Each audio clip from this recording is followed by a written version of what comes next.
प्रशान्ते जीवन दर्शनम्। नमो नारायण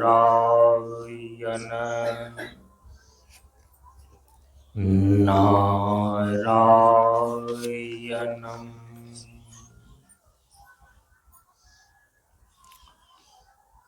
ब्रह्मानन्दं परम सुखदं केवलं ज्ञानमूर्तिं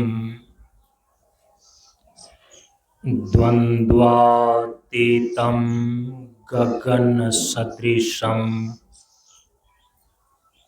तत्त्वमस्यादिलक्ष्यम्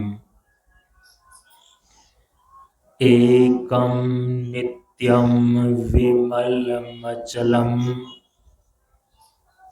सर्वधी साक्षीभूतं भावातीतं त्रिगुणरहितं सद्गुरुं तं नमामि। सद्गुरुं तं नमामि।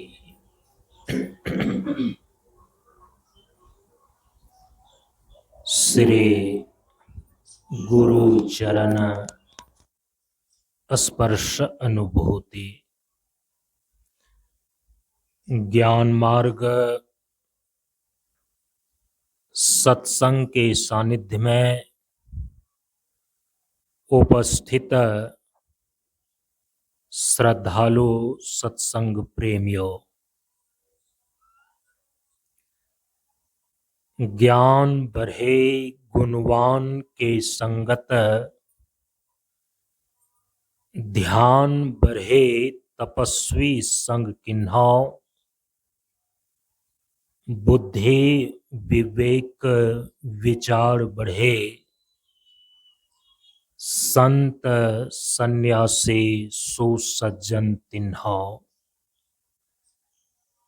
इसलिए ज्ञानी वेद है ज्ञान से, व्याधा वेद है तीर, सद्गुरु वेद है शब्द से, भींगे सकल शरीर।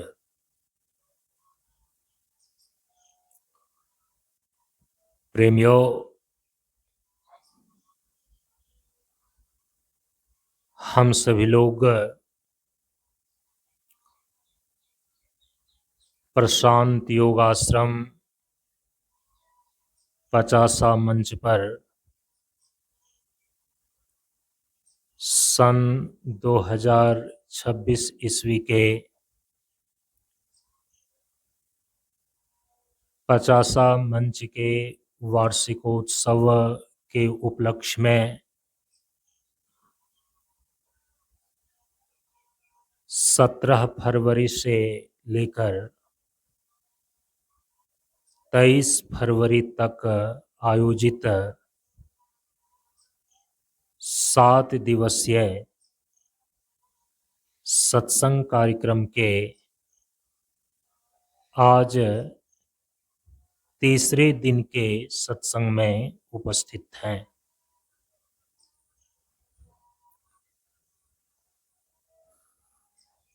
हम सभी लोग इस बार इस वार्षिकोत्सव सत्संग सत्र में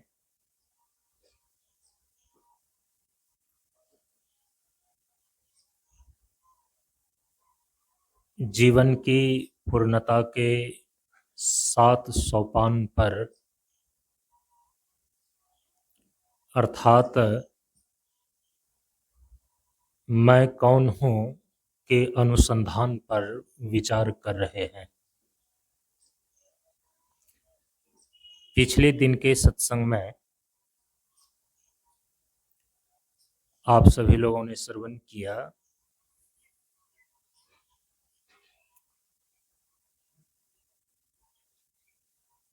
कि सामान्य रूप से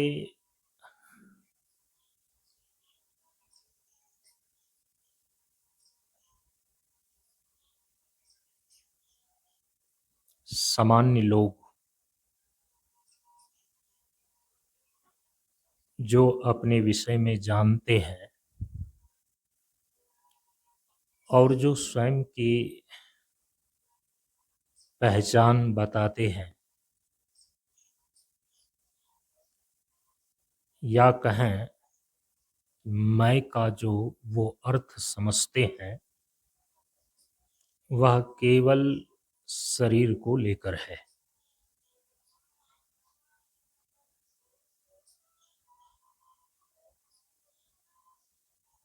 मैं कौन हूँ तात्विक दृष्टिकोण से इसका अनुसंधान करना स्वज्ञान कहलाता है।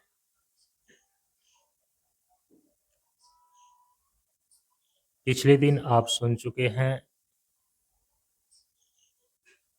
कि जीवन में सभी प्रकार के दुखों का जो मूल कारण है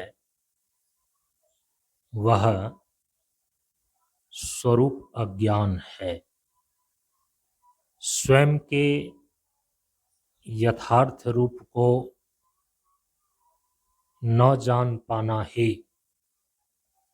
स्वरूप अज्ञान कहलाता है और यही स्वरूप अज्ञान जीवन के सभी प्रकार की समस्याओं का, जीवन के सभी प्रकार के दुखों का मूल कारण है। जब तक इस मूल कारण का निवारण नहीं हो जाता तब तक आप जीवन की किसी भी व्यवस्था से और दुनिया के किसी भी चीज़ों को जानने से, विशेषज्ञ होने से आप अपने जीवन से दुखों की निवृत्ति नहीं कर सकते। दुखों से सदा के लिए छुटकारा नहीं पाया जा सकता।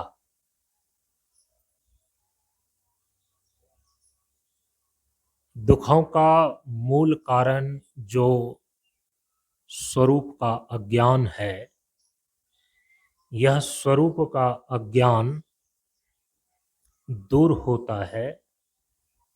इस मूल कारण का निवारण होता है एकमात्र स्वरूप विज्ञान से। स्वरूप ज्ञान को ही स्वज्ञान बोलते हैं और इसी स्वरूप ज्ञान को प्राप्त करने के लिए मैं कौन हूँ और मैं क्या हूँ तात्विक दृष्टिकोण से इसका अनुसंधान करना आवश्यक है।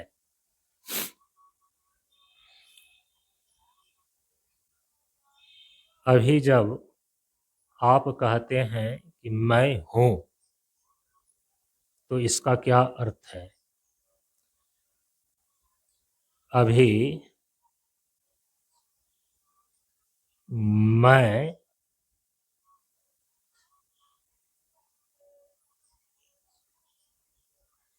से आप क्या समझते हैं?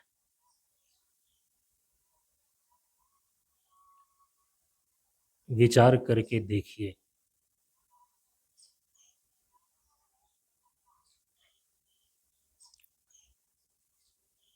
मैं यहाँ हूँ।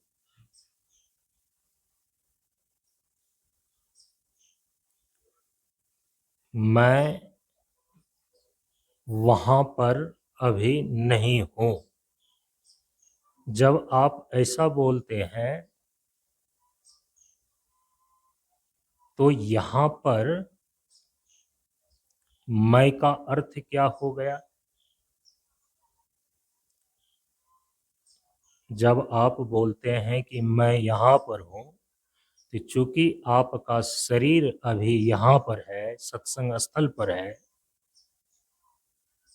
तो मैं का अर्थ तो शरीर हो गया ना। मैं अभी घर पर नहीं हूं। तो चूंकि अभी आपका शरीर घर पर नहीं है, तो आप बोलते हैं कि मैं अभी घर पर नहीं हूं। मैं कहाँ हूं? मैं अभी यहाँ पर सत्संग में हूं। तो अभी मैं का अर्थ तो आप शरीर समझते हैं। इसीलिए आपकी सभी आइडेंटिटी, आपकी पहचान, आपका परिचय केवल और केवल शरीर के आधार पर और शरीर के संबंधों को लेकर के निश्चित होता है। शरीर के आधार पर ही आप अभी अपने मैं को आप जानते हैं। कल सत्संग के अंतिम में थोड़ा सा यह विचार किया गया, क्या मैं शरीर हूं? जबकि सामान्य रूप से अभी मैं का अर्थ तो शरीर ही समझ रहे हैं। क्योंकि जब कहते हैं कि मैं यहाँ पर हूं, मैं वहां पर नहीं हूं, तो उसका माने क्या हुआ? चूंकि आपका शरीर अभी यहाँ पर है, आपका शरीर वहां पर नहीं है, तो मैं अभी आप किसको बोल रहे हैं? इस शरीर को। शरीर यहाँ पर है तो कहते हैं कि मैं यहाँ पर हूं। शरीर वहां पर नहीं है, घर पर नहीं है, तो आप कहते हैं कि मैं अभी घर पर नहीं हूं। तो अभी तो मैं के रूप में आप किसको अनुभव कर रहे हैं? इस शरीर को। मैं के अर्थ में आप किसको जान रहे हैं? इस शरीर को। क्या मैं शरीर हूं? क्या मैं का अर्थ केवल शरीर है?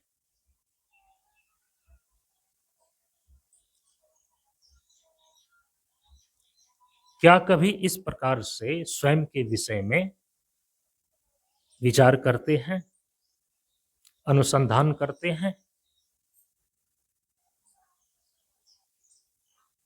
स्वस्वरूप का अनुसंधान इसी प्रकार से होता है। स्वयं का चिंतन, स्वस्वरूप का चिंतन, जो कि परम पूज्य गुरुदेव तत्व गुण वंदना में कह रहे हैं कि स्वचिंतन से ज्ञान लें शीलम शीलम सोकर। कैसे किया जाता है स्वचिंतन? तत्व गुण वंदना में रोज बोलते हैं, उसको करें कैसे? कैसे होता है स्वचिंतन? वही स्वचिंतन की प्रक्रिया पर अभी विचार हो रहा है कि कैसे स्वचिंतन अर्थात स्वयं के स्वरूप का चिंतन माने अनुसंधान करते हैं। क्योंकि प्रार्थना में तो गुरुदेव ने स्पष्ट रूप से केवल एक ही बातें निर्देशित किया और बार बार उस चीज को दोहराया कि जीवन होवे ज्ञान, जीवन होवे ज्ञान, जीवन होवे ज्ञान। जीवन में ज्ञान हो जाए। क्योंकि सभी प्रकार के बंधन, सभी प्रकार की समस्याएं, सभी प्रकार के दुख अज्ञान के कारण है। किसी भी चीज को नहीं जानना उसका अज्ञान कहलाता है। तो स्वयं को नहीं जानना, यथार्थ में मैं कौन हूं, इसका बोध न होना, इसी को तो स्वरूप अज्ञान बोलेंगे। तो स्वयं के विषय में नहीं जानना, यथार्थ में मैं कौन हूं, इसका बोध न होना, ये स्वरूप अज्ञान है। इसकी निवृत्ति होगी स्वरूप ज्ञान से। स्वरूप ज्ञान को ही बोलते हैं स्वज्ञान। कि जीवन होवे ज्ञान, जीवन होवे ज्ञान, तो किस प्रकार का जीवन में ज्ञान होवे, तो स्वज्ञान होवे। परम प्रभु स्वज्ञान जी का जीवन होवे ज्ञान, जीवन होवे ज्ञान, जीवन होवे ज्ञान। स्वज्ञान हो जाए, तो स्वज्ञान होने के लिए तो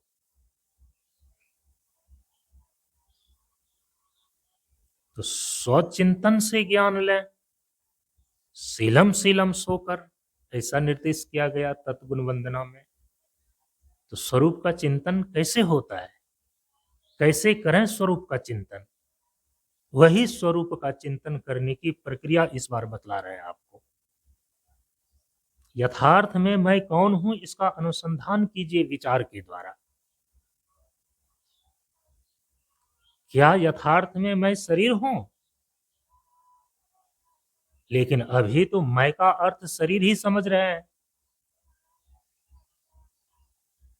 मैं अभी हूं,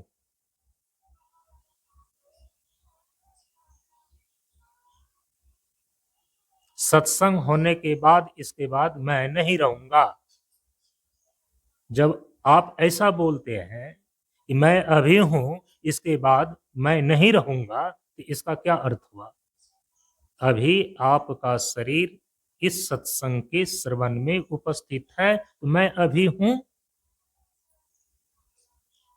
काल को लेकर के। मैं अभी हूं, सत्संग समाप्त होगा, इसके बाद आप जब यहां से चले जाएंगे तो मैं यहां पर नहीं रहूंगा, यही तो बोलेंगे। तो मैं अभी हूं, तो चूंकि अभी आपका शरीर है, तो इस शरीर को लेकर के बोल रहे हैं कि मैं अभी हूं।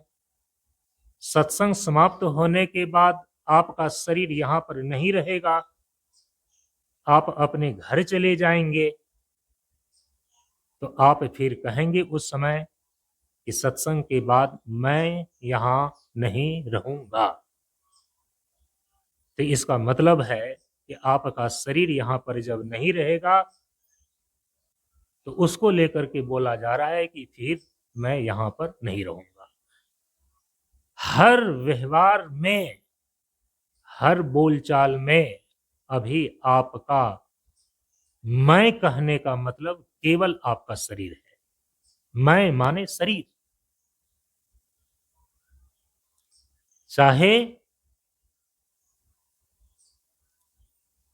स्थान को लेकर के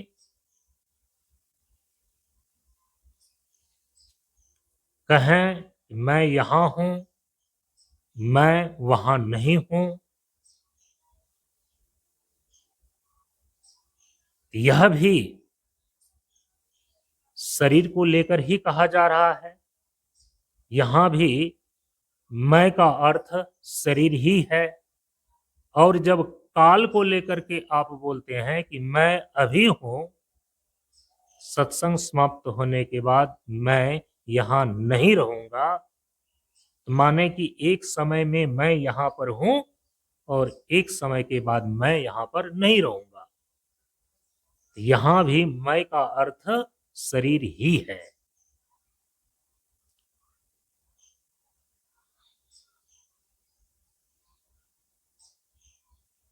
तो क्या मैं का अर्थ शरीर ही होता है? क्या मैं शरीर ही हूं?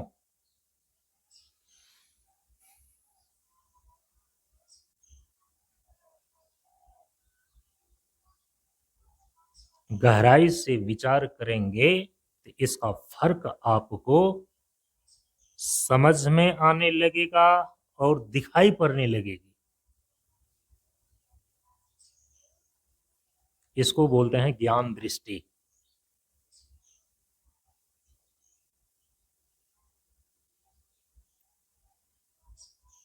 कल मैंने आपको बतलाया कि मैं शरीर नहीं हूं। मैं का अर्थ शरीर नहीं है। मैं नामक जो चीज है, मैं नामक जो तत्व है, यह शरीर से बिल्कुल पृथक है, अलग है। कैसे? एक उदाहरण से आपको समझाया। देखिए, स्वचिंतन की प्रक्रिया कैसे चलती है। हम स्व का अनुसंधान, मैं कौन हूं का अनुसंधान क्रमशः कैसे आगे बढ़ता है, और ये 7 सोपान में जाकर के पूरा होता है। तब अंतिम में जाकर के उस साधक के अंदर अनुभूति घटित होती है कि अहम ब्रह्मास्मि। अभी आपको लगता है कि मैं ब्रह्म हूं? नहीं लगता है ना। अभी लगता है कि मैं देवता हूं? नहीं लगता है ना। और जब तक आपकी अनुभूति में मैं का अर्थ ईश्वर नहीं हो जाता, जब तक आपकी अनुभूति में मैं का अर्थ ब्रह्म नहीं हो जाता, तब तक आप जीवन की अपूर्णता में हैं। इसी को अपूर्णता की अनुभूति बोलते हैं। लेकिन जन्मों जन्मों से इतना गहरा देहाध्यास बन गया है। मैं का आरोप इस देह को लेकर के इतना गहरा हो गया है कि मैं का केवल और केवल अर्थ हम शरीर ही समझते हैं, और मैं का अनुभव हम केवल देह के रूप में ही करते हैं। जन्मों जन्मों से ये देहाध्यास बना हुआ है। देह का आरोप मैं के ऊपर हो गया है। यह जो देहाध्यास हो गया है ना, मैं के ऊपर देह का आरोप हो गया है। जब भी बोलते हैं कि मैं हूं, तो उस मैं का सीधा अर्थ अनुभव में इस शरीर को लेकर के ही आता है। विवेक के द्वारा, विचार के द्वारा आप इस देहाध्यास को काट सकते हैं। मैं का अनुभव जो देह के रूप में हो रहा है, आप इस देह के अनुभव से ऊपर उठ सकते हैं। मैं देह नहीं हूं, मैं देह से अलग, मैं देह से पृथक हूं। मैं नामक जो चीज है, मैं नामक जो तत्व है, यह देह से बिल्कुल भिन्न है, यह देह से बिल्कुल अलग है। कैसे? कल मैंने एक उदाहरण दिया कि देखिए, जब ये मैं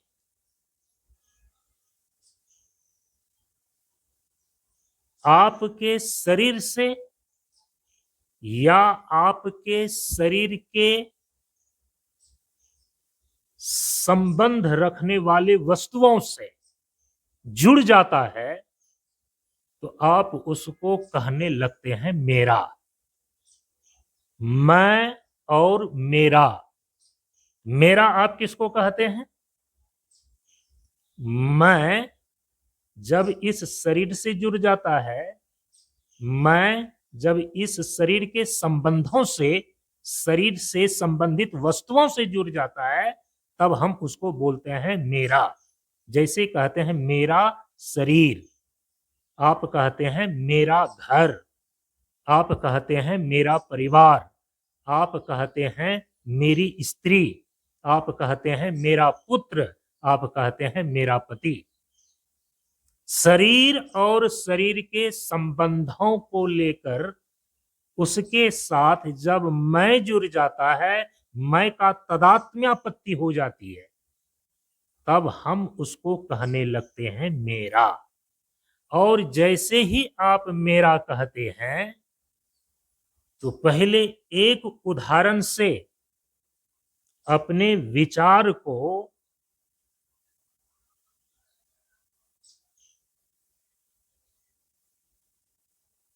मैं और मेरा एक स्थूल उदाहरण के द्वारा उस वस्तु से जिसको हम मेरा कह रहे हैं उससे किस प्रकार से मैं पृथक है, अलग है, एक मोटे उदाहरण से पहले इसको बिल्कुल स्पष्ट कर लें, समझ लें, फिर उसी चीज को अपने शरीर के ऊपर घटावें। क्योंकि शरीर से जो चीजें बाहर है, शरीर से जो चीजें अलग है, उससे यदि मैं जुड़ करके हम उसको मेरा मानते हैं तो उस अलग वस्तु को जो मेरा कहते हैं उससे मैं किस प्रकार से अलग है उसको समझना आसान है।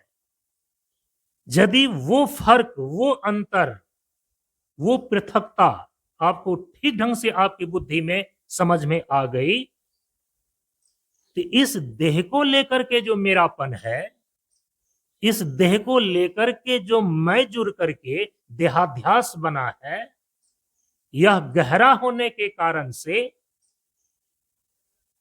मैं इस शरीर से, इस देह से बिल्कुल अलग है, सीधे इसको समझना आसान नहीं होता, कठिन होता है।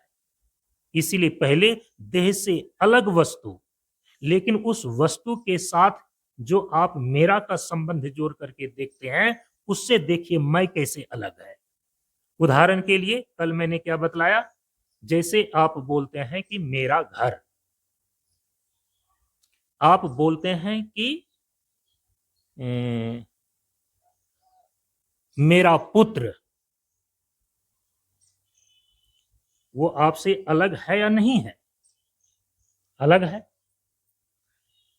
जैसे ही आप बोलते हैं कि मेरा घर, तो मेरा घर कहने पर ही यदि थोड़ी सी सावधानी और सजगता पूर्वक व्यक्ति तटस्थ होकर के विचार करे और देखे तो कोई भी ऐसा मूर्ख व्यक्ति नहीं होगा जो कि ये समझेगा और ये कहेगा कि मैं ही घर हूं। नहीं, मेरा घर है और उस घर में रहने वाला मैं हूं। अब देखिए, तो इसका मतलब है कि घर अलग चीज है, घर पृथक है और उस घर में रहने वाला मैं हूं, उस घर में निवास करने वाला मैं हूं।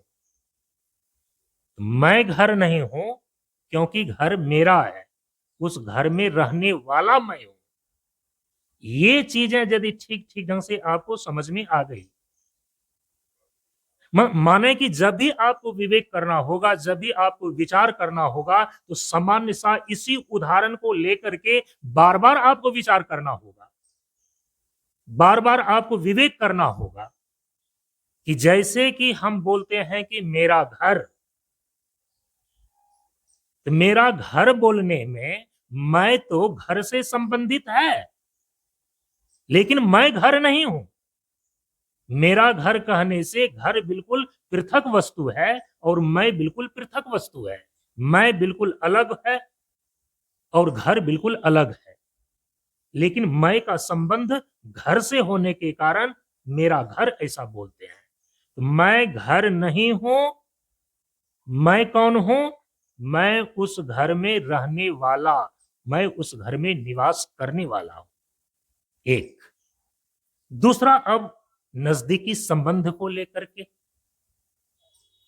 मेरा पुत्र, मेरी पत्नी और मेरा पति, जैसे ही आप बोलते हैं कि ये मेरा पुत्र है तो इसका मतलब है कि मैं पुत्र नहीं हूं। मैं का संबंध पुत्र से होने के कारण से आप बोलते हैं कि ये मेरा पुत्र है, लेकिन जैसे ही आप बोलते हैं कि मेरा पुत्र है, मैं बिल्कुल अलग हूं और पुत्र बिल्कुल अलग है। मैं पुत्र नहीं हूं, तब मेरा पुत्र है। उस पुत्र से मैं केवल संबंधित हूं, उस पुत्र से मैं केवल संबंधित हूं, मैं पुत्र हूं नहीं हूं। पुत्र बिल्कुल अलग है और मैं बिल्कुल अलग हूं, लेकिन मैं का संबंध पुत्र से होने के कारण से हम केवल उसको बोलते हैं मेरा पुत्र। उसी प्रकार से मेरी पत्नी, उसी प्रकार से मेरे पिता, सारे संबंधों को इस प्रकार से विचार करके देख लेना चाहिए। तो एक हो गया वस्तु और दूसरा हो गया संबंध। तो शरीर से जो बाहर है, हमने केवल एक घर का उदाहरण दिया, तो वस्तु में बहुत सारी वस्तुएं हो सकती है। मेरा घर, मेरा मकान, मेरी गाड़ी, मेरी जमीन, मेरी जायदाद, मेरे पैसे, मेरे रुपये इत्यादि जितने भी वस्तुएं हैं, यदि वह मेरा है तो इसका मतलब है कि वो अलग है और बिल्कुल मैं अलग हूं। लेकिन मेरे से संबंधित वो वस्तु होने के कारण से हम केवल कहते हैं यह मेरा घर है, यह मेरा मकान है, यह मेरी जमीन है। उसी प्रकार से इस शरीर से जो अलग, शरीर से जो बाहर संबंध है, मेरा पुत्र, मेरी पत्नी, मेरे मित्र, मेरा भाई, मेरी बहन, मेरे कुटुंब, मेरे रिश्तेदार, ये सब के सब मेरे से केवल संबंधित है। मैं उनसे संबंधित हूं, मैं वो हूं नहीं। सारे रिश्तेदार, कुटुंबदार, संबंध वो बिल्कुल अलग है और मैं बिल्कुल अलग हूं। यदि ये पृथकता आपकी समझ में बनी रहती है, आपके विवेक में बना रहता है, अब उसी विवेक का, उसी समझदारी का प्रयोग अब स्वयं के देह पर करें, अपने शरीर पर करें। आप क्या बोलते हैं? मेरा शरीर। अच्छा, इस शरीर के अंदर अब जितने भी अंग प्रत्यंग हैं, उसको लेकर के आप क्या बोलते हैं? मेरा माथा, माने मेरा सिर, मेरा हाथ, मेरा पांव, मेरा धड़, मेरा मन, मेरी बुद्धि, चाहे स्थूल शरीर का अंग हो, चाहे सूक्ष्म शरीर का अंग हो, आप क्या कहते हैं? ये मेरा है। तो यदि मेरा शरीर बोलते हैं, तो मेरा शरीर कहने से ही यह स्पष्ट हो गया कि मैं शरीर नहीं हूं। मैं शरीर नहीं हूं। जैसे बोलते हैं कि मेरा घर, तो मैं घर नहीं हूं। घर बिल्कुल अलग चीज हो गई और मैं बिल्कुल अलग चीज हो गई।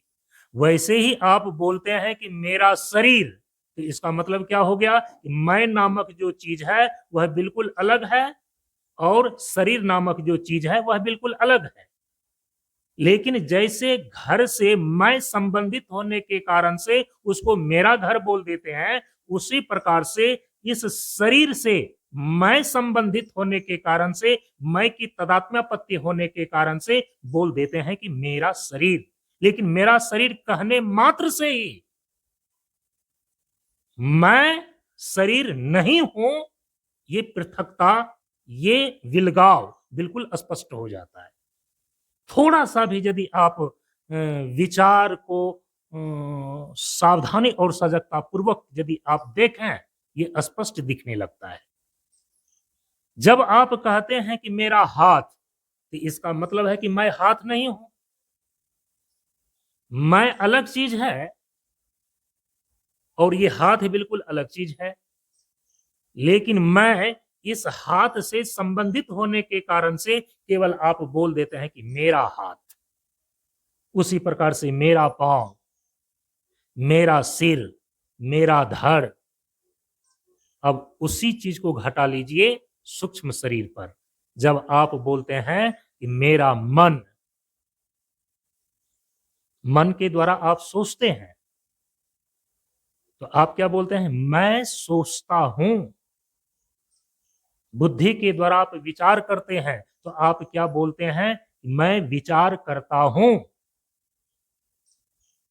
जैसे कि बाहर आप क्या, जैसे कि आपसे शरीर से अलग कोई चीज हो, जैसे कि आप बोलते हैं कि मैं गाड़ी चलाता हूं, तो इसका मतलब क्या हो गया?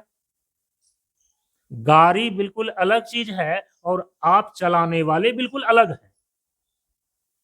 मैं चलाने वाला है और गाड़ी चलने वाली वस्तु है, तो चलाने वाला हो गया मैं और चलने वाली चीज हो गई गाड़ी। उसी प्रकार से जब आप कहते हैं कि मैं सोचता हूं, मैं सोचता हूं, तो सोचने का जो साधन है ना, सोचने वाला जो यंत्र है, वो तो मन हो गया, मन हो गया। लेकिन मन जो सोच रहा है उसको देखने वाला मैं हो गया। अब सोचिए कि चूंकि स्वरूप का अनुसंधान, स्वचिंतन की प्रक्रिया तो सूक्ष्म होने के कारण से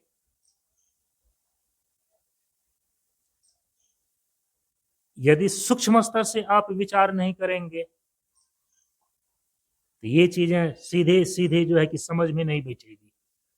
ये कोई कहानी किस्सा नहीं है, ये है यथार्थ में मैं कौन हूं इसका अनुसंधान।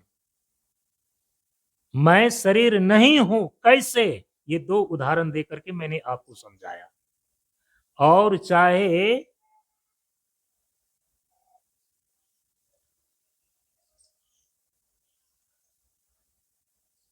आप आज अपने स्वरूप का चिंतन और अपने स्वरूप का अनुसंधान करें, या आप जब कभी भी अपने स्वरूप का चिंतन या अनुसंधान करें, आपको अपने स्वरूप का चिंतन और अनुसंधान जब भी करना होगा, आप इसी प्रक्रिया से और इसी रीति से करेंगे। और सभी महापुरुषों ने इसी रीति से किया है, ऐसे ही किया है।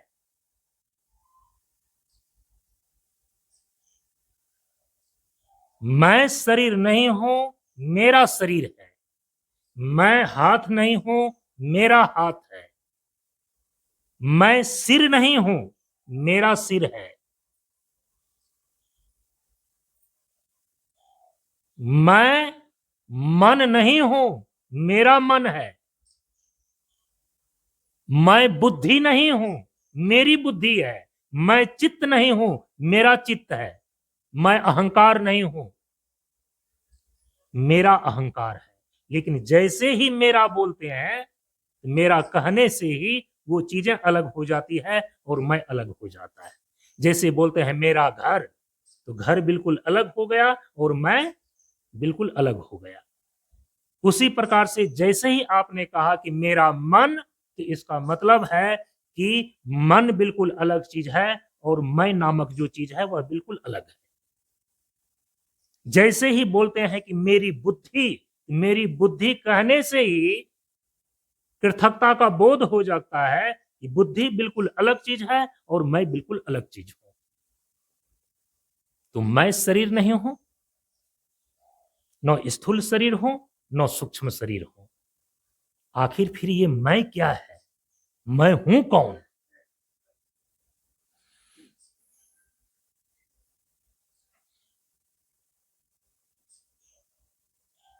यदि मैं शरीर नहीं हूं, सूक्ष्म स्तर से, तात्विक स्तर से विचार करने पर ये दो चार उदाहरण से ही बिल्कुल ये बातें स्पष्ट समझ में आने लगती है कि जैसे मेरा घर बोलते हैं, मैं घर से बिल्कुल अलग पृथक होता हूं। वैसे ही जब बोलते हैं मेरा शरीर कहने से ही मैं शरीर से बिल्कुल पृथक होता हूं। मैं नामक जो चीज है वह शरीर से बिल्कुल अलग है, भिन्न है, पृथक है। मेरा मन कहें, मेरी बुद्धि कहें, मेरा चित्त कहें, मेरा अहंकार कहें, मेरा कहने से ही स्पष्ट हो जाता है कि मैं मन नहीं हूं, मैं बुद्धि नहीं हूं, मैं चित्त नहीं हूं, मैं इन सारी चीजों से बिल्कुल अलग हूं। तो फिर मैं कौन हूं? अब देखिए इसका जो उत्तर दिया गया है, मैं शरीर नहीं हूं। अच्छा, शरीर से बाहर के उदाहरण में, शरीर से बाहर का जो उदाहरण दिया घर का और एक संबंध का कि मेरा पुत्र है, घर का जो उदाहरण मैंने दिया आपको कि मेरा घर है, तो उसमें स्पष्ट क्या हुआ कि मैं घर नहीं हूं, घर बिल्कुल अलग चीज है, मैं बिल्कुल अलग चीज हूं। फिर मैं कौन हूं? उस घर में मैं निवास करने वाला हूं, मैं उस घर में रहने वाला हूं। इसमें कोई संदेह है क्या? कोई संदेह नहीं है ना। मैं घर नहीं हूं, बल्कि मैं कौन हूं? मैं उस घर में रहने वाला हूं, मैं उस घर में निवास करने वाला हूं। ठीक, अब उसी उदाहरण को अपने शरीर पर लीजिए। मैं शरीर नहीं हूं। जब बोलते हैं कि मेरा शरीर, तो इसका सीधा अर्थ हो गया कि मैं शरीर नहीं हूं, बल्कि इस शरीर में रहने वाला मैं हूं। यही ना स्पष्ट हुआ। मैं शरीर नहीं हूं, बल्कि इस शरीर में रहने वाला मैं हूं, इस शरीर में निवास करने वाला मैं हूं।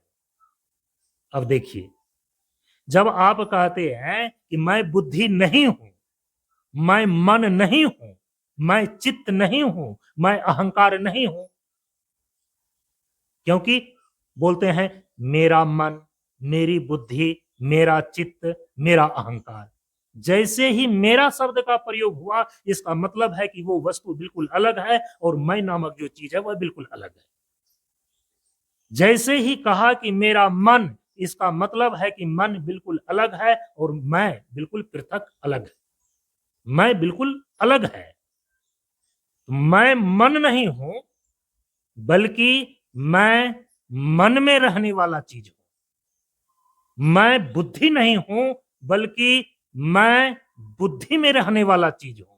मैं चित्त नहीं हूं, बल्कि मैं चित्त में रहने वाला चीज हूं। मैं अहंकार नहीं हूं, बल्कि मैं अहंकार में रहने वाला चीज हूं।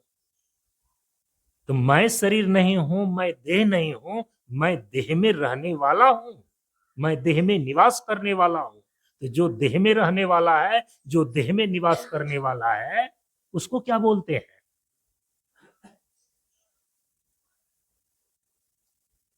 जो घर नहीं है, घर में रहने वाला है, उसको क्या बोलते हैं? गृही। क्या बोलते हैं उसको? घर में रहने वाले को, घर में निवास करने वाले को बोलते हैं गृही। गृह माने घर, और जो घर में रहता है, घर में निवास करता है, उसको हम बोलते हैं गृही। उसी प्रकार से जो देह नहीं है, मैं तो देह नहीं हूं, मैं तो देह में रहने वाला हूं, मैं तो शरीर नहीं हूं, मैं तो शरीर में निवास करने वाला हूं। तो जो देह में निवास करने वाला है, जो देह में रहने वाला है, उसको शास्त्र की भाषा में बोलते हैं देही। उसको क्या बोलते हैं? देही। कभी आपने नाम सुना है देह और देही? नहीं सुना है। गृह और गृही, देह और देही। देह में जो रहने वाला है वो देही कहलाता है, शरीर में जो निवास करने वाला है वो शरीरी क्या, शरीरी कहलाता है।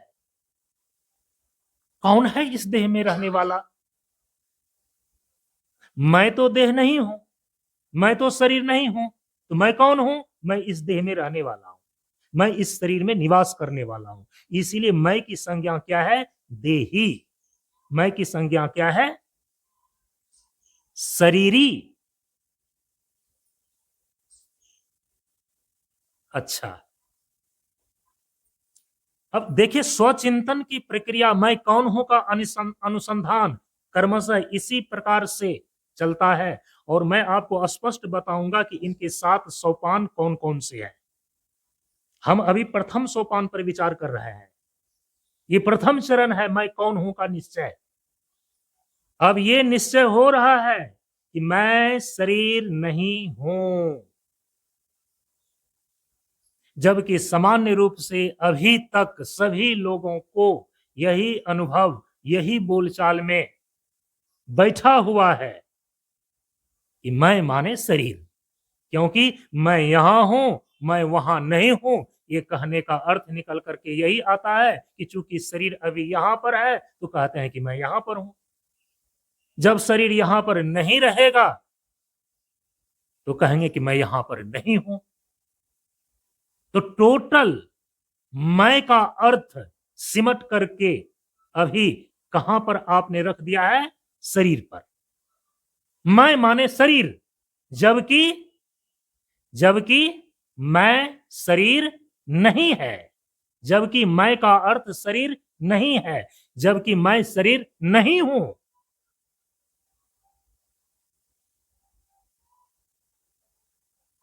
मेरा शरीर है, मैं मन नहीं हूं, मेरा मन है। आगे जब और विचार होएगा ना, ये मेरापन भी छूट जाएगा। मैं और मेरा ये दोनों छूट जाएगा। अभी कम से कम मैं को अलग करने के लिए मेरा को पकड़ रहे हैं। क्योंकि जैसे ही बोलता है मेरा घर कहने पर अर्थ स्पष्ट हो जाता है कि घर बिल्कुल अलग है और मैं बिल्कुल अलग हूं। उसी प्रकार से जैसे ही कहा कि मेरा शरीर, तो मेरा शरीर कहने से ही स्पष्ट हो गया कि शरीर बिल्कुल अलग चीज है और मैं बिल्कुल अलग चीज है। तो विचार के अगले चरण में, विचार का अगला क्रम में क्या हम देख पा रहे हैं? मैं शरीर नहीं हूं, मैं देह नहीं हूं। फिर मैं कौन हूं? मैं इस देह में रहने वाला हूं, मैं इस शरीर में रहने वाला हूं।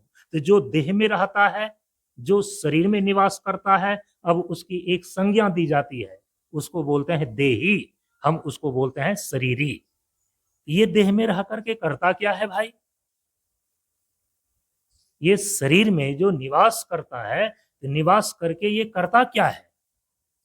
अब देखिए यहां पर, शरीर के अंदर रह करके देह में यह निवास करके, जो यह देही है, यह जो शरीरी है, अब यहां मैं की संज्ञा जो है, देह नहीं होकर यहां मैं की संज्ञा शरीर नहीं होकर, यहां अब मैं की संज्ञा क्या है? देही, देह में रहने वाला। यहां अब मैं की संज्ञा क्या है? शरीरी, शरीर में रहने वाला। ये देह और शरीर में रह करके करता क्या है? कहा कि यह देह की गतिविधियों को जानता है और शरीर की गतिविधियों को देखता है। मैं इस शरीर के अंदर रहने वाला, इस देह के अंदर रहने वाला, मैं देह और शरीर को जानने वाला हूं। मैं कौन है? देखिए, विवेक कीजिए अब यहां पर। मैं जानने वाला हूं, मैं देखने वाला हूं। जो देही है, जो शरीरी है, इसके अंदर एक क्षमता है जो देह के अंदर नहीं है। इसके अंदर क्या क्षमता है? जो मैं के रूप में इस देह के अंदर रह रहा है, जो मैं के रूप में इस शरीर के अंदर निवास कर रहा है, वो मैं नामक जो तत्व है, वो मैं नामक जो चीज है, उसमें दो क्षमता है। क्या क्षमता है? वो किसी भी चीज को जानने की क्षमता रखता है और वो किसी भी चीज को देखने की क्षमता रखता है। कई बार देखना और जानना एक अर्थ में प्रयुक्त होता है। मैं देह नहीं हूं, मैं इस देह को जानने वाला ज्ञाता हूं। मैं शरीर नहीं हूं, बल्कि मैं इस शरीर का दृष्टा हूं। अब यहां मैं का अर्थ क्या हो गया? मैं का अर्थ हो गया ज्ञाता। यहां मैं का अर्थ क्या हो गया? दृष्टा। मैं शरीर नहीं है, बल्कि मैं इस शरीर का दृष्टा है। मैं इस शरीर का ज्ञाता है। अब इसी रूप में अनुभव करना चाहिए। मैं शरीर नहीं हूं, मैं कौन हूं? तो मैं इस शरीर को जानने वाला हूं। शरीर के जितने भी अंग प्रत्यंग हैं, उन सबको जानने वाला मैं हूं। देह अलग चीज है, देही अलग चीज है। भगवान श्री कृष्ण ने इसी को कहा है क्षेत्र और क्षेत्रज्ञ। शरीर और शरीर के अंदर जितने भी चीजें आती है, भगवान श्री कृष्ण कहते हैं कि हे अर्जुन, उसको क्षेत्र जानो। शास्त्रीय शब्द है। शरीर और शरीर के अंदर जितने भी चीजें हैं, स्थूल सूक्ष्म सभी तत्व,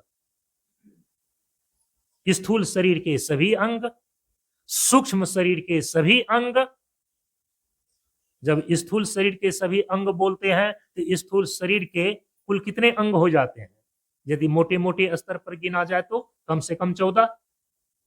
कौन कौन?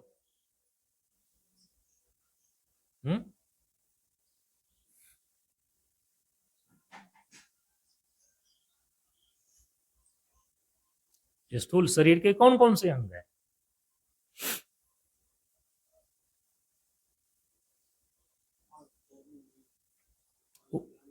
वो ज्ञानेन्द्रियां, कर्मेंद्रियां सूक्ष्म शरीर के अंग है, स्थूल शरीर के अंग नहीं। हाँ, देखिए मामला फंस गया ना आप लोगों का। फिर कैसे आप तत्व का विचार करेंगे? स्थूल शरीर के कौन कौन से अंग हैं आपके शरीर में?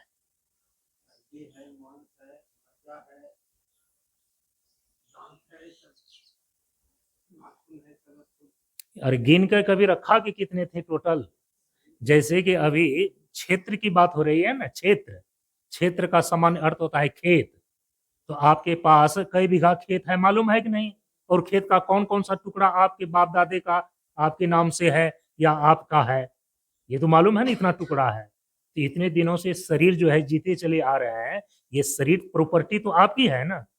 ये कितने टुकड़े में है, कितने अंगों में है? कई बार इसको बताया गया है, ध्यान से उतर जाता है वो चीजें। और ये चीजें जब तक आप ध्यान में नहीं रखेंगे ना, तो फिर आपको ये तत्व विचार नहीं हो सकेगा। समझ रहे हैं? देखिए, सबसे पहले जब पृथ्वी तत्व पर प्रवचन आपने जो सुना है, उसमें क्या बतलाया गया है? पृथ्वी तत्व से बना हुआ स्थूल शरीर है। स्थूल शरीर पृथ्वी तत्व प्रधान है, और पृथ्वी तत्व के 5 प्रकृत रूप है इस शरीर के अंदर। कौन कौन? हड्डी, चमड़ा, बाल, नख और दांत। जल तत्व के इसमें 5 भाग हैं: वीर्य, खून, कफ, पसीना और पेशाब। इसी स्थूल शरीर के अंदर है 7 धातु, और वो 7 धातु आयुर्वेद के अनुसार से इस शरीर के अंदर 7 धातु है। तो स्थूल शरीर को सप्त धातु में माना गया है, सप्त धातु में। तो स्थूल शरीर यदि सप्त धातु में है, तो सप्त धातु में कौन कौन चीजें हैं? रस, रक्त, मांस, मेद, अस्थि, मज्जा और वीर्य। ये 7 धातु हैं स्थूल शरीर के। अब स्थूल शरीर के 7 धातु, इसी स्थूल शरीर के अंदर जो जल का 5 भाग है, वीर्य, खून, कफ, पसीना और पेशाब, और पृथ्वी तत्व प्रधान स्थूल शरीर है, तो पृथ्वी तत्व का जो 5 भाग इसमें है, हड्डी, चमड़ा, बाल, नख और दांत, ये सबको जोड़ दीजिए और उसमें जिन जिन चीजों की पुनरावृत्ति हो गई है उसको छांट दीजिए, तो टोटल कितनी चीजें बच जाएगी? 14। जैसे कि हड्डी, चमड़ा, बाल, नख और दांत, ये पृथ्वी तत्व के 5 भाग इस शरीर के अंदर है, स्थूल शरीर के अंदर। हड्डी, चमड़ा, बाल, नख और दांत। लेकिन जब आप जल तत्व के 5 भाग को स्थूल शरीर के अंदर गिनते हैं, वीर्य, खून, कफ, पसीना और पेशाब, कितने हो गए? क्या ये 5 जो जल के भाग हैं स्थूल शरीर में, अब पृथ्वी तत्व का जो 5 भाग है, किसी की पुनरावृत्ति हुई है क्या? वही चीजें इसमें आ गई है क्या? नहीं आई है ना। हड्डी, चमड़ा, बाल, नख और दांत बिल्कुल अलग है। वीर्य, खून, कफ, पसीना और पेशाब बिल्कुल अलग चीज है। तो 5 पृथ्वी का भाग और 5 जल का भाग, हो गए 10। अब बच गया 7 धातु। 7 धातु में, क्योंकि स्थूल शरीर के अंग में 7 धातु को गिना जाता है आयुर्वेद के अनुसार से। सप्त धातु में कौन कौन है? पहला है रस, दूसरा है रक्त, तीसरा है मांस, चौथा है मेद, पांचवा है अस्थि, छठा है मज्जा और सातवां है वीर्य। अब इसमें देखिए कि किसकी किसकी पुनरावृत्ति हुई। रक्त माने होता है खून, वो तो जल तत्व के भाग में ही आ गया, तो इसको छांट दीजिए। अस्थि का अर्थ ही होता है हड्डी, ये हड्डी भी पृथ्वी तत्व के भाग में आ गया है, इस अस्थि को भी आप अलग हटा करके रख दीजिए। इसी 7 धातु में जो अंतिम है वीर्य, इस वीर्य को भी आप अलग कर दीजिए, वीर्य को बिल्कुल अलग कर दीजिए, क्योंकि वीर्य जल तत्व के भाग के अंदर आ गया है। जल तत्व के 5 भाग में वीर्य है, तो वीर्य को भी अलग कर दीजिए। तो 7 धातु में 3 चीजें अलग हो गई। कौन कौन? रक्त, अस्थि और वीर्य। एक और 3 चीजें अलग हुई ना, 3 चीजें अलग हुई। कौन कौन? रक्त माने खून, दूसरा अस्थि माने हड्डी, तीसरा वीर्य माने शुक्र। 7 धातु में 3 अलग हो गया, तो बच गया कितना? 4 बचा। तो 7 धातुओं में 4 बच गए, क्योंकि 7 धातुओं में 3 तो पहले ही उसका नाम आ गया है। 2 नाम आ गया है जल तत्व के 5 विभाग के अंदर, वीर्य का और रक्त का। और जो अस्थि है वो पृथ्वी तत्व के 5 भाग के अंदर हड्डी के रूप में अस्थि आ गया है। तो पृथ्वी तत्व का 5 भाग, जल तत्व का 5 भाग, 10 हो गया। और 7 धातुओं में छट करके बचा कितना? 4। तो कुल कितने हो गए? 14। स्थूल शरीर के अंदर ये मुख्य 14 चीजें हैं। स्थूल शरीर के ये 14 हिस्से हैं। स्थूल शरीर के क्षेत्र के अंदर, स्थूल शरीर के क्षेत्र के अंदर ये 14 चीजें आती है। बिल्कुल इसको ध्यान में रखना चाहिए। अब देखिए सूक्ष्म शरीर है, क्योंकि भगवान श्री कृष्ण ने कहा है कि इस शरीर को बोलते हैं क्षेत्र, और उस क्षेत्र के अंदर कौन कौन चीजें आती है उसको ध्यान में रखनी चाहिए। तो स्थूल शरीर के अंदर आने वाली, स्थूल शरीर क्षेत्र के अंदर आने वाली हो गई 14 चीजें। अब जो सूक्ष्म शरीर का क्षेत्र है, तो सूक्ष्म शरीर क्षेत्र के अंदर आने वाली कुल कितनी चीजें हैं? कई बार बतलाया हूं। अब जवाब नहीं देते हैं, पढ़ाने में मन नहीं लगता, तत्व का विचार करने में मन नहीं लगता है। कोई कहानी खिस्सा करके ही प्रवचन पूरा कर दिया जाए तो ठीक है। और उसी प्रकार से आप कहानी किस्सा वाला प्रवचन सुनते रहेंगे और समय आपका व्यतीत हो जाएगा, तो ये तत्व विचार कब होगा, मैं का अनुसंधान कब होगा, ये करना जरूरी है ना। वो तो कहीं भी आप मोबाइल पर भी सुन लेंगे, टीवी पर भी सुन लेंगे, किताब में भी सुन लेंगे, लेकिन ये तत्व विचार जो कि गुरु के सानिध्य में, तत्वदर्शी महापुरुष के सानिध्य में ही तत्व विचार किया जाता है, चाहे सुने चाहे आप तत्व विचार खुद करें। ये चीजें अब नहीं होगी, यहां नहीं होगी, फिर कब होगी और कहां होगी। सूक्ष्म शरीर क्षेत्र के अंदर कुल 17 अथवा 19 चीजें आती है। कई बार मैंने आपको बताया, सूक्ष्म शरीर के 17 अंग हैं, सूक्ष्म शरीर के 19 अंग हैं, क्योंकि 2 का अंतर्भाव जब 2 में कर लिया जाता है तो 17 की संख्या होती है, और अंतर्भाव नहीं करके दोनों को अलग अलग रखा जाता है तो कुल संख्या हो जाती है 19। वो 19 कौन कौन चीजें हैं सूक्ष्म शरीर के अंदर, सूक्ष्म शरीर क्षेत्र के अंदर आने वाली 19 चीजें कौन कौन है, जिसमें है कि 5 कर्मेंद्रियां, 5 ज्ञानेंद्रियां, 5 प्राण और 4 सूक्ष्मेंद्रियां अर्थात 4 अंतःकरण। कितने हो गए, 19। 5 कर्मेंद्रियों में कौन कौन है, वाक, पानी, पाद, पायु और उपस्थ। इसी 5 कर्मेंद्रियों के स्थूल शरीर में गोलक बने हैं, जिसको सामान्य रूप से आप हाथ, पैर, मुख, लिंग और गुदा बोलते हैं। 5 ज्ञानेंद्रियां हैं सूक्ष्म शरीर के अंदर, जिसका मूल नाम है श्रोत्र, त्वक, चक्षु, रसना और घ्राण। इन्हीं 5 ज्ञानेंद्रियों का आपके स्थूल शरीर में गोलक बने हुए हैं, इसके कार्यालय बने हुए हैं, जिसका सामान्य रूप से 5 ज्ञानेंद्रियों के गोलक को लेकर के हम लोग बोलते हैं आंख, कान, नाक, जीभ और त्वचा। समझ रहे हैं इस चीज को। 5 कर्मेंद्रियां, 5 ज्ञानेंद्रियां, इसके बाद है 5 प्राण।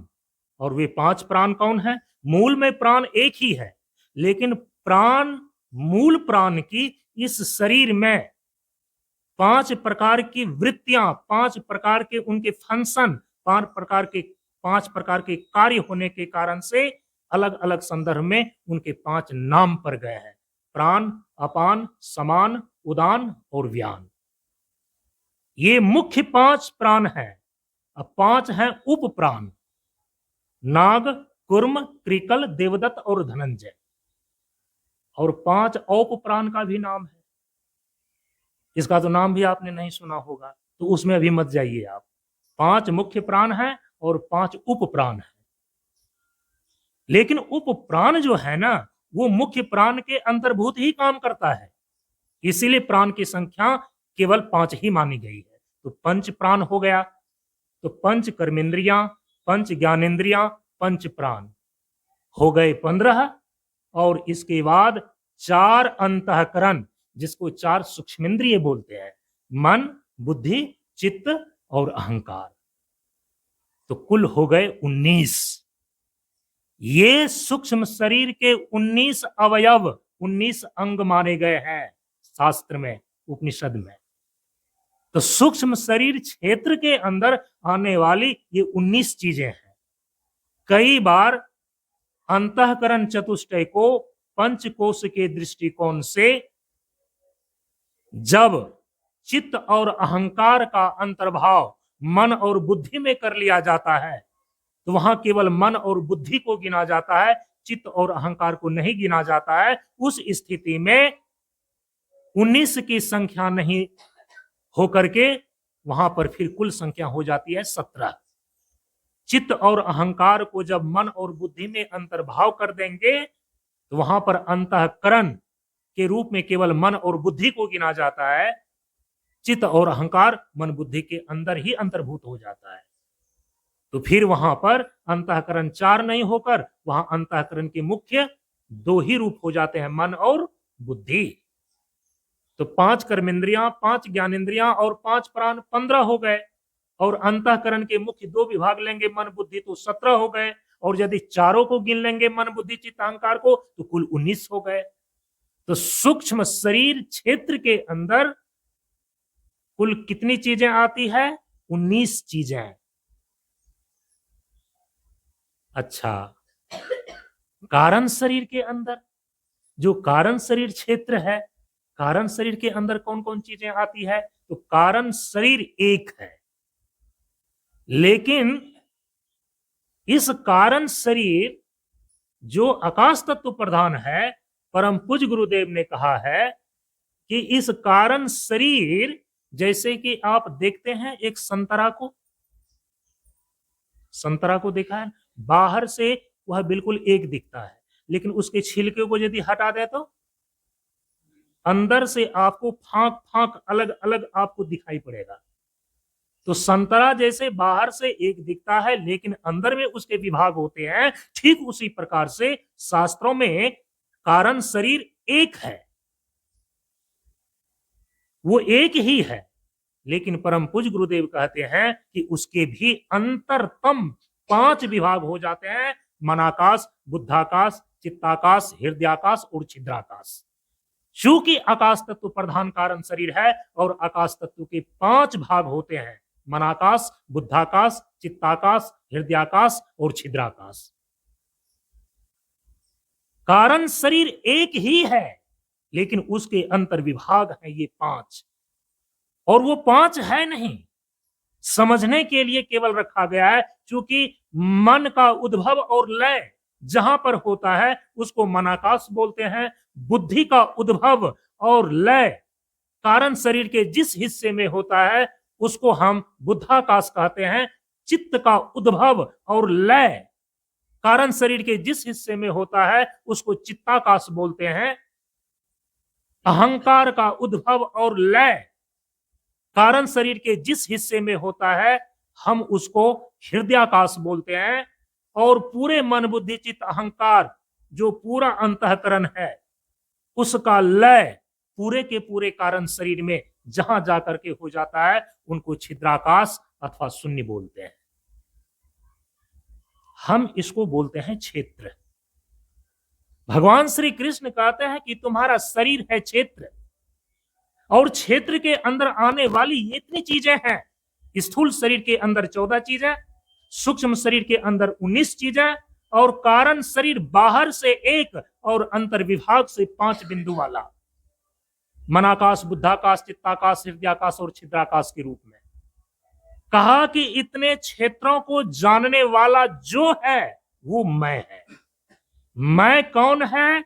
मैं क्षेत्र को जानने वाला क्षेत्रज्ञ है। ध्यान दीजिए, मैं शरीर नहीं हूं, मैं शरीर और शरीर के अंदर के चीजों को, शरीर रूपी क्षेत्र के अंदर की चीजों को जानने वाला मैं क्षेत्रज्ञ हूं। मैं शरीर नहीं हूं, मैं शरीर में रहने वाला हूं। मैं देह नहीं हूं, मैं देह में रहने वाला देही हूं। और जो ये देही है इसके अंदर 2 प्रकार की क्षमता है। ये देह के अंदर की सारी चीजों को जानने की क्षमता रखता है और देह के अंदर की सारी चीजों को देखने की क्षमता रखता है। तो ये मैं नामक जो तत्व है, मैं नामक जो चीज है ना इस शरीर के अंदर, ये शरीर रूपी क्षेत्र के सभी चीजों को जानने वाला क्षेत्रज्ञ है। शरीर के अंदर स्थूल और सूक्ष्म सभी चीजों को देखने वाला दृष्टा है।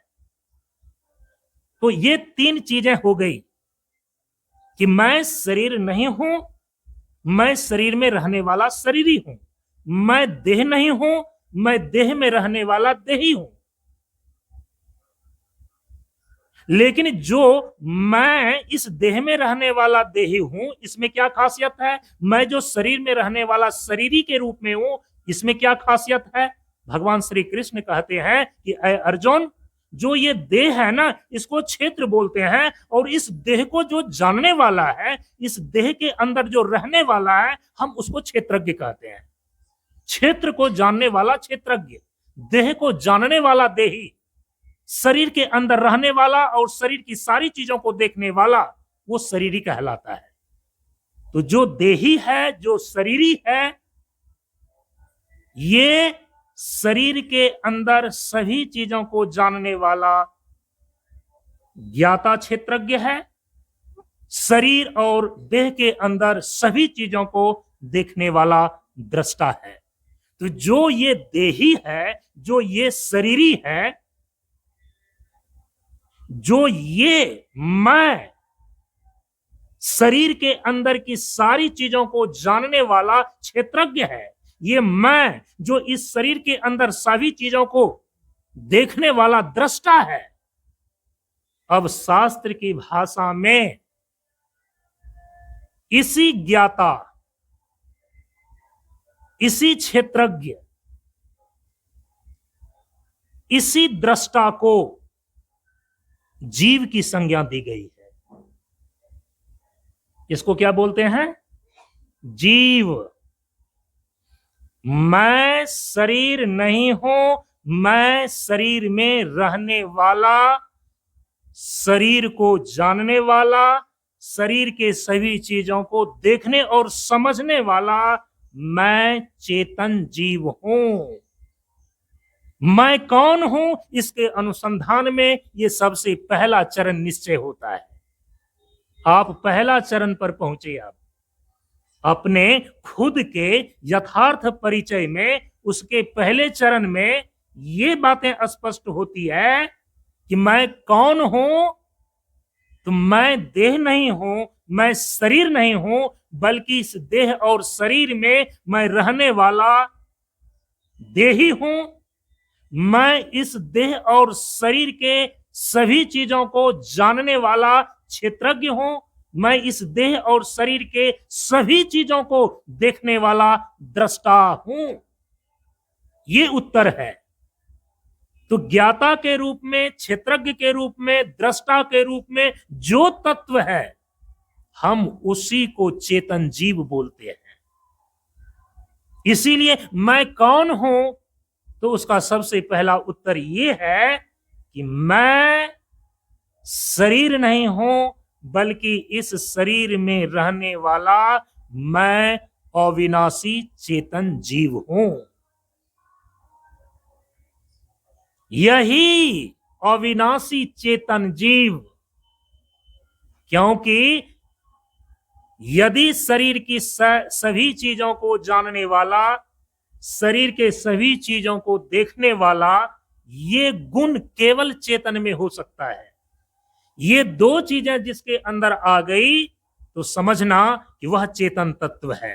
क्योंकि चेतन तत्व कहते ही हम उसको हैं जो स्वयं को जानता है और दूसरे को भी जानने की क्षमता रखता है, जो स्वयं को भी देखता है और दूसरे को भी देखने की क्षमता रखता है।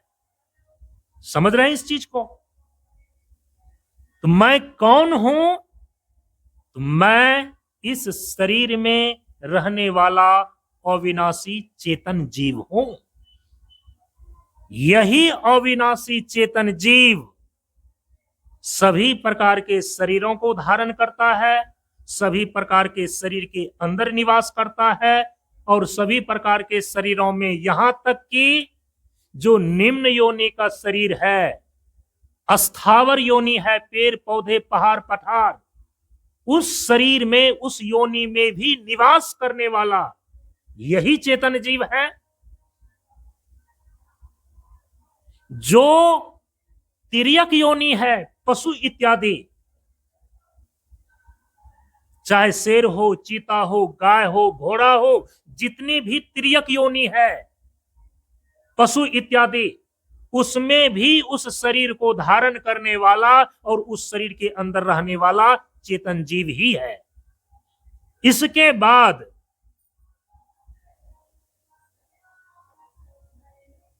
चेतनशील प्राणियों में, बुद्धिजीवी प्राणियों में जो मनुष्य है, अब उस मनुष्य में जितने भी प्रकार के आप विभाग बनाते हैं, क्योंकि मनुष्यों ने ही अलग अलग प्रकार के विभाग बनाए, चाहे वो ब्राह्मण हो, चाहे वह क्षत्रिय हो, चाहे वह वैश्य हो, चाहे शूद्र हो, चाहे अंत्यज हो, चाहे वह महादलित हो। और आश्रम में निवास करने वाले चाहे 4 प्रकार के मनुष्य हो, ब्रह्मचारी हो, चाहे गृहस्थ हो, चाहे वानप्रस्थ हो, चाहे सन्यासी हो, सभी के शरीर में निवास करने वाला और सबके शरीर को धारण करने वाला जो तत्व है वो चेतन जीव है। यहीं तक नहीं, मनुष्य से ऊपर जो देव योनि है, उस देव योनि में देवता के शरीर को भी धारण करने वाला और देवता के शरीर में भी निवास करने वाला जो तत्व है वो चेतन जीव ही है। चाहे इंद्र के शरीर में निवास करने वाला हो, इंद्र के शरीर को धारण करने वाला हो, ब्रह्मा के शरीर में निवास करने वाला हो, ब्रह्मा के शरीर को धारण करने वाला हो, यही चेतन जीव ही निम्न योनि, मध्यम योनि और उच्च देव योनि को धारण करने वाला है और हर एक प्रकार के जीवन को जीने वाला है। इसलिए मूल तत्व कौन है? चेतन जीव। मैं कौन हूं? तो प्रथम चरण पर मैं कौन हूं का अनुसंधान करने से यह निश्चय होता है कि मैं अविनाशी चेतन जीव हूं। अब किस प्रकार से यह जीव अविनाशी है, नित्य है, इसका विचार हम कल के सत्संग में करेंगे और वहां पर यह बिल्कुल स्पष्ट हो जाएगा कि इस शरीर के अंदर रहने वाला जो जीव है, जीव तत्व जो सभी प्रकार के शरीरों को धारण करता है और सभी स्तर के जीवन को जीता है, यह चेतन जीव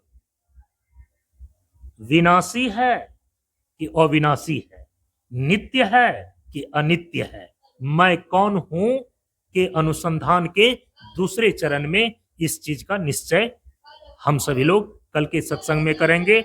आज अपनी वाणी को हम यहीं पर विराम देते हैं। परम पूज्य गुरुदेव के श्री चरणों में नमन करते हुए आप सबों को एक साथ नमो नारायण। ओम पूर्णमदः पूर्णमिदं पूर्णात् पूर्णमुदच्यते पूर्णस्य पूर्णमादाय पूर्णमेवावशिष्यते। ओम शांति शांति शांति। हरि ओम। श्री गुरुभ्यो नमः। हरि ओम।